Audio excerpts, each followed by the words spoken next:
حضرت عبداللہ ابن عباس رضی اللہ تعالیٰ عنہما سے روایت ہے کہ پیارے رسول صلی اللہ علیہ وسلم نے فرمایا کہ قیامت کے دن ایک منادی آواز دے گا، این ابناء الستین، کہاں ہیں وہ جن کی عمریں 60 سال تک ہو گئی۔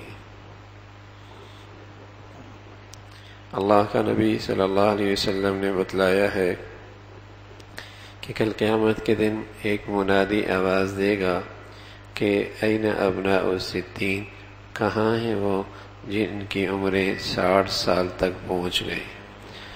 وهو العمر الذي قال اللہ تعالی، یہ وہ عمر ہے جس کے متعلق اللہ رب العزت نے کہا ہے، اولم نعمرکم ما يتذکر فیہ من تذکر وجاءکم النذیر، کیا ہم نے تمہاری عمر اتنی دراز نہ کی تھی کہ اگر تم چاہتے تو نصیحت حاصل کر سکتے تھے،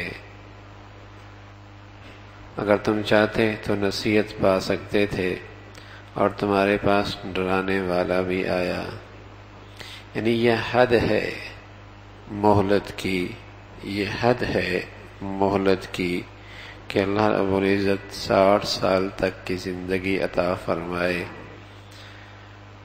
یہ حد ہے، اتنی طویل عمر اس کو اپنی اس دنیا کے لحاظ سے اسے ملی ہے، اور اس عمر میں بھی ایک شخص ہے وہ اللہ کا نہ بنے اور اللہ کا قریب نہ ہو اور اپنی غلطیوں کا ازالہ نہ کرے، توبہ نہ کرے، کوتاہیاں نہ چھوڑے، پھر کب؟ پھر کون سی وہ گھڑی آئے گی، کون سا وہ وقت آئے گا؟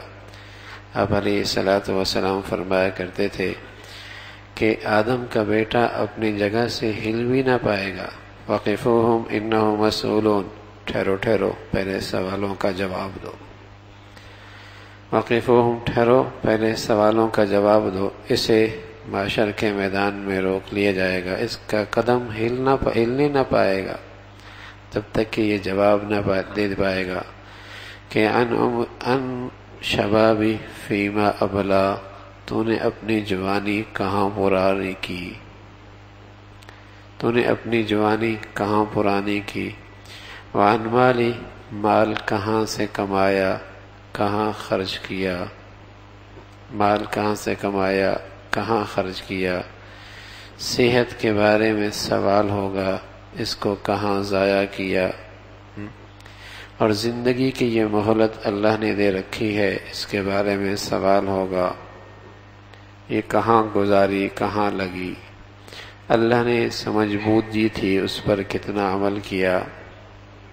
جب تک یہ سوال ہو نہ پائیں گے یہ آگے نہیں جا پائے گا۔ وقفوہم، ٹھہرو، انہم مسئولون، سوالوں کا جواب دے کے جاؤ۔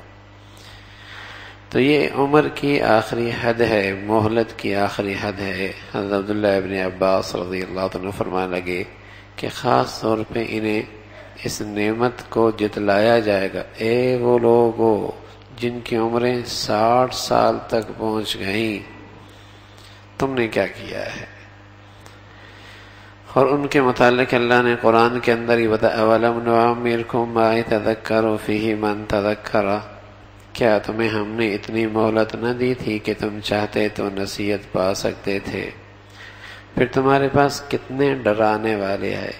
ایک مرتبہ اسرائیل علیہ السلام سے اللہ کے نبی صلی اللہ علیہ وسلم نے فرمایا، اسرائیل تم آتے ہو اور ایک آدمی کو گھر سے اٹھا کے لے جاتے ہو، پہلے کوئی آگاہ کیا کرو، خبر دیا کرو، بتلایا تو کرو۔ تو حضرت اسرائیل علیہ السلام فرما لگے، اللہ کے نبی میں نے تو پتہ نہیں اس گھر میں کتنی مرتبہ دستک دی ہے، پھر جا کر میں اس آدمی کو لے کر گیا ہوں۔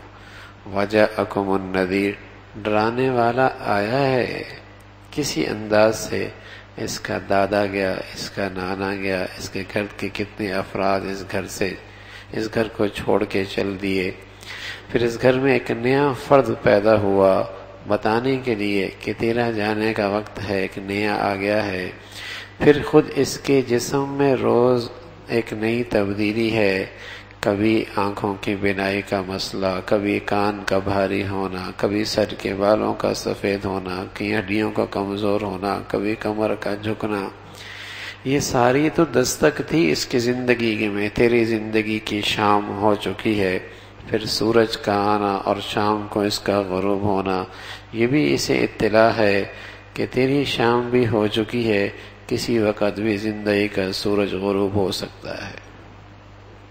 وَجَاءَكُمُ النَّذِيرُ، ڈرانے والے تو آیا ہے. تو اللہ رب العزت نے یہ زندگی دے رکھی ہے، اور میرا عزیزو ہم صبح شام دیکھ بھی رہے ہیں، یہ رخصت ہو گیا، وہ چل دیا، وہ دنیا سے چلا گیا، وہ یوں چلا گیا. اچھا، اس کے ساری زندگی کے نقشے دھرے کے دھرے رہ گئے. اسے سارے زندگی کے نقشے دھرے کے دھرے رہے. کیسی کیسی منصوبہ بندی کر رہا تھا، لیکن موت نے اسے مہلت نہیں دی، اور جب وہ آئی تو پھر اسے لے چل دی، اس کو ساتھ لے کر چل دی. تو میرے عزیزو، یہ گھڑی سب کے ساتھ پیش آنے والی ہے، سب کے ساتھ پیش آنے والی ہے. اور خاص طور پہ جب اللہ رب العزت نے ایک مہلت دے رکھی، سر کے بالوں کا سفیدی آ جانا، اتنی مہلت مل گئی اسے. ایک وقت آئے گا، اللہ نے وہ منظر بھی ذکر فرمایا ہے، جب اس کی روح قبض ہونے لگے گی تو یہ کہے گا، اللہ میاں تھوڑی سی مہلت، تھوڑی سی مہلت. فَأَصَّدَّقَ وَأَكُن مِّنَ الصَّالِحِينَ، فَأَصَّدَّقَ وَأَكُن مِّنَ الصَّالِحِينَ، بڑا صدقہ خیرات کروں گا، بڑا نیکوکار بن جاؤں گا. تھوڑی سی مہلت، تھوڑی سی مہلت. یعنی وہ حسرت کے بول بھی اللہ نے ذکر فرما دی ہے، کہ بھی اللہ کا کرم ہے کہ اس گھڑی پہ بس اوقات جو حسرت کی کیفیت ہوتی ہے وہ بھی بتلا دی ہے. کہے گا فَأَصَّدَّقَ وَأَكُن مِّنَ الصَّالِحِينَ، بڑا صدقہ خیرات، بڑی نیکی کروں گا. تو جواب ملے گا وَلَن يُؤَخِّرَ اللَّهُ نَفْسًا إِذَا جَاءَ أَجَلُهَا، جب وہ گھڑی آتی ہے پھر مہلت کوئی نہیں ملتی. جب وہ گھڑی آتی ہے پھر کوئی مہلت کوئی. اس کے لیے بیمار ہونا ضروری نہیں بھائی، اس کے لیے ہسپتال جانا بھی ضروری نہیں. وہ مہلت سوتے سوتے بھی آ سکتی ہے، اٹھنے کا موقع بھی نہیں ملتا. وہ گھڑی دفتر میں بھی آ سکتی ہے، گھر پہنچنے کی فرصت بھی کوئی نہیں ملتی. اور وہ گھڑی میرے عزیزو چلتے چلتے بھی آ سکتی ہے. ہاں، گھر کی دہلیز تک پہنچنا بھی مشکل ہو جاتا ہے. وَلَن يُؤَخِّرَ اللَّهُ نَفْسًا إِذَا جَاءَ أَجَلُهَا. اللہ ہمیں بھائی اس گھڑی کا صحیح استحضار، دھیان نصیب فرما دے، اور اللہ ہمیں ایسی زندگی نصیب فرما دے کہ اپنے اللہ کے پاس ابھی جانا ہو تو مسلمان اس کے لیے تیار رہے، اس کے لیے اپنے معاملات صاف، اپنا لین دین صاف، اپنے اوپر کسی کا حق نہ رہنے دے، اور کسی کا حق اپنے پاس، کسی کا حق ضائع نہ ہونے دے. ایسی زندگی صاف ستھری ہو. اور یہ زندگی کا سلسلہ پانی کا بلبلہ ہے، پھٹنے بس کوئی اعتماد ہے کب تک یہ پانی کا بلبلہ رہے گا؟ کوئی اعتماد نہیں. ایسی انسانی زندگی پر کوئی اعتماد نہیں، کوئی اعتماد نہیں. اللہ رب العزت بھائی عمل کی توفیق نصیب فرما دی. اللہم لک الحمد کلو ولک الشکر کلو، اللہم لک الحمد کلو ولک الشکر کلو، اللہم اعنا علی ذکرک و شکرک و حسن عبادتک، اللہم اعنا علی ذکرک و شکرک و حسن عبادتک. نستغفر اللہ، نستغفر اللہ، نستغفر اللہ. سبحان ربک رب العزة عما یصفون وسلام علی المرسلین والحمد للہ.